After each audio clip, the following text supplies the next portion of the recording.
बहस और बातचीत में क्या फ़र्क है? दोस्तों, बहस और बातचीत में बड़ा फ़र्क है।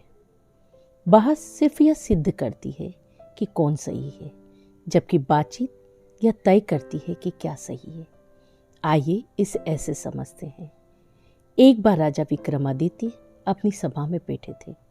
उन्होंने अपने सभासदों से प्रश्न किया कि आप सब में कौन राजा बनने योग्य है।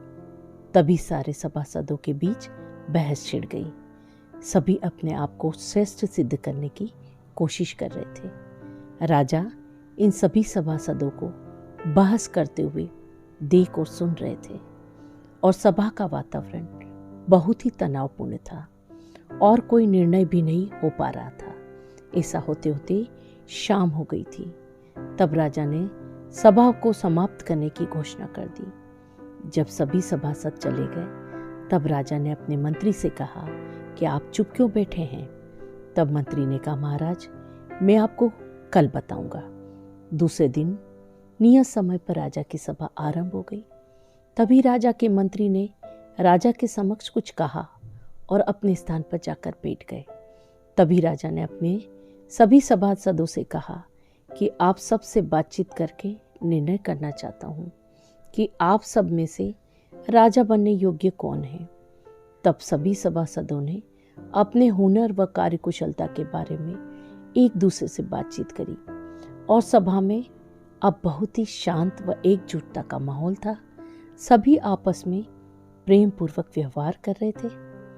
फिर सभी सभासदों ने आपस में बातचीत करके यह तय किया कि हम सबके व्यवहार में एक बड़ी विशेषता है, लेकिन राजा बनकर कुशल नेतृत्व करने की क्षमता नहीं है और न इतना पराक्रम है हम में से किसी में कि दूसरे राज्यों से अपने राज्य को सुरक्षित रख सके। सभी सभासदों ने एक मत होकर राजा से कहा कि आप ही हमारे राजा हैं और इस राज्य को संभालने का कौशल आप में ही है।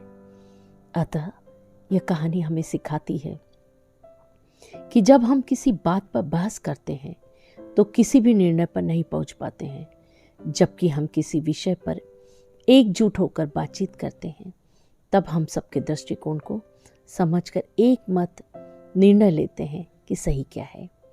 दोस्तों, हमारी हमेशा यही कोशिश होनी चाहिए, चाहे वह घर हो, परिवार हो, रिश्तेदार हो, दोस्त हो, ऑफिस हो या व्यवसाय हो, आवश्यकता के अनुसार उस विषय पर सब आपस में बातचीत जरूर कर लें और सही निर्णय पर जरूर पहुंच जाए, क्योंकि बातचीत करने से बात बनती है और बहस करने से बात बिगड़ती है।